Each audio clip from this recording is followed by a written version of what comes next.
Welcome back, dear students, to video number 2 for chapter 3 of Science Standard 6. In the previous video, we learnt about diversity in plants and a few ways to classify plants. For example, on the basis of their nutrition, on the basis of the life cycle, and on the basis of growth. Now let us continue with classification of plants and discuss a few more ways of grouping plants. Now, plants that bear flowers are called flowering plants, while the plants that never bear flowers are called non-flowering plants. Non-flowering plants may not have organs like roots, stem, and leaves. This is another way of classifying plants.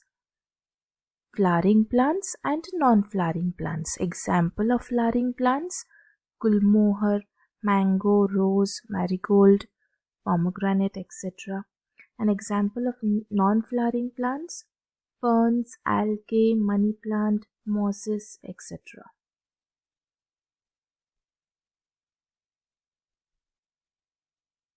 Plants can be classified according to their habitat. Now, what is an habitat? A habitat is a place where a living thing survives, lives, and grows. Now, land, water, marshy areas, deserts, and even a big tree are various habitats of plants. In the previous video, we saw how Loranthus was growing on a big tree. So we have classification of plants on the basis of their habitat as well. Now this particular picture shows various land habitats. You have desert region, tundra region, grasslands, forests, rainforests, etc.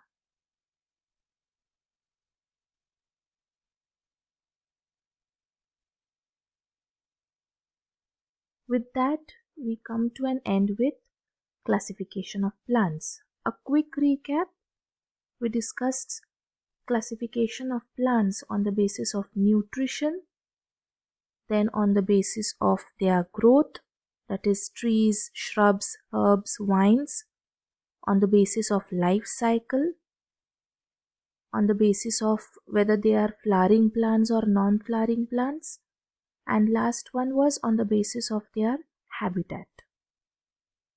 Now let's move to diversity in animals. Different animals have developed different shapes to survive in the environment. There is a great variety in the body structure of animals too. The amoeba that cannot be seen with our eyes, the huge elephant, the small snail, the fish that swims in water, a kite that flies high in the sky, butterflies that flit around flowers, a house lizard that crawls on a wall are all animals. Each has different characteristics or features. Animals have body parts like a head, a neck, a torso, a tail, and limbs for movement. They have various organ systems which carry on various functions inside their body. In this respect too, there is a lot of diversity in animals. There is a variety in animals with respect to their food as well. Since animals depend on others for their food, they are found in places where food is available. Different animals have different methods of obtaining and eating food. This too leads to differences in their body structure. My dear students, we see many animals around us, and all animals don't look the same. It's like each animal has some or the other different characteristic. They have body parts, but still in these body parts also there are a lot of differences. Some have big tail, some have short tail, some have big ears, some have a snout, etc. And in terms of eating habits also, these animals have various differences. So let us study about these differences in animals and how animals are classified. The classification of animals. The first type is unicellular animals and multicellular animals. Now let us see what is this unicellular. Unicellular organisms are those which are made up of a single cell only. Example is amoeba and paramecium. And the second type is multicellular animals or multicellular organisms. These are animals which are made up of many cells and organs. Examples we have horse, fish, humans, etc.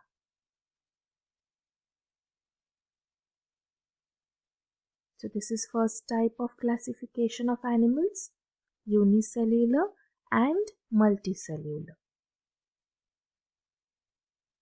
The next type is on the basis of vertebral column. Now what is a vertebral column? A vertebral column means backbone or spinal cord. Now animals with a vertebral column or a backbone are called as vertebrates, and those who do not have a vertebral column or backbone are called as invertebrates. So we have two groups. Here you can see how animals are divided into vertebrates and invertebrates. Under vertebrates we have warm-blooded animals and cold-blooded animals, and under invertebrates we have animals with jointed legs and without legs. Now this, my dear students, this particular classification you need not worry about, because this you're going to study in details in higher classes. Right now all you have to remember is animals are classified into vertebrates and invertebrates. The next type of classification is according to mode of reproduction. Now what is reproduction? Producing another living thing like one cell. Animals are classified into oviparous animals. Oviparous animals are animals which lay eggs, and viviparous animals. Viviparous animals are animals which give birth to their young ones. Now here you can see examples of oviparous animals which lay eggs. There is a chick, then there's ladybug and platypus. And viviparous animals, we have examples like an elephant, a dolphin and a raccoon.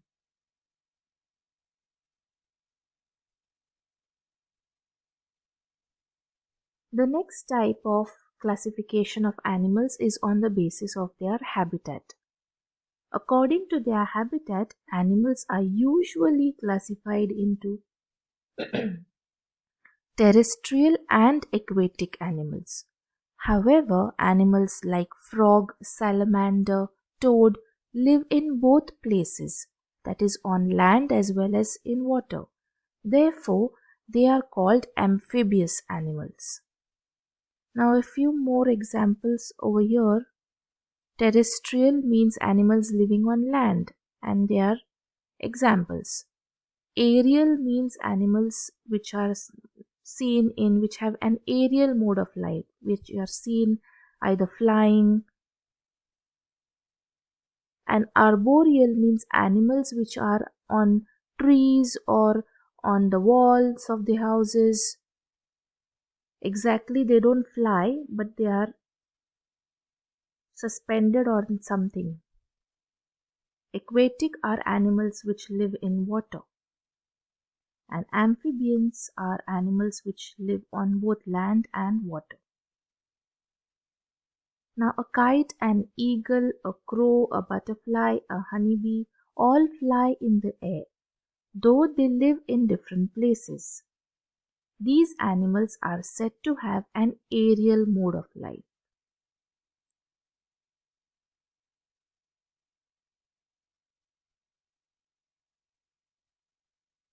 Now, my dear students, in this particular video, we discussed about diversity in animals, how we find different types of animals around us. We see many animals, but they are different, they have different characteristics. We saw how animals are classified on the basis of their cellular structure, unicellular animals, multicellular animals, on the basis of the backbone, whether they have a backbone or no. We have vertebrates, invertebrates. On the basis of reproduction, when they lay eggs, they are called as oviparous. When they give birth, they are called as viviparous. And on the basis of habitat, that is terrestrial, aquatic, amphibians, and so on. Always remember, in the living world, a lot of diversity is seen both in animals and plants. Every plant and animal is unique. We should all make efforts to conserve this diversity in the living world. What we have learned? Plants are classified on the basis of their height and the shape of stems, period of life cycle, habitat, etc. Animals are classified on the basis of cell structure, vertebral column, method of reproduction, and habitat.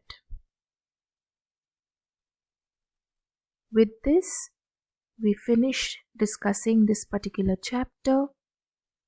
Please read your textbook after you finish this video. Notes will be given to you a little later. You have to write down the notes into your notebook.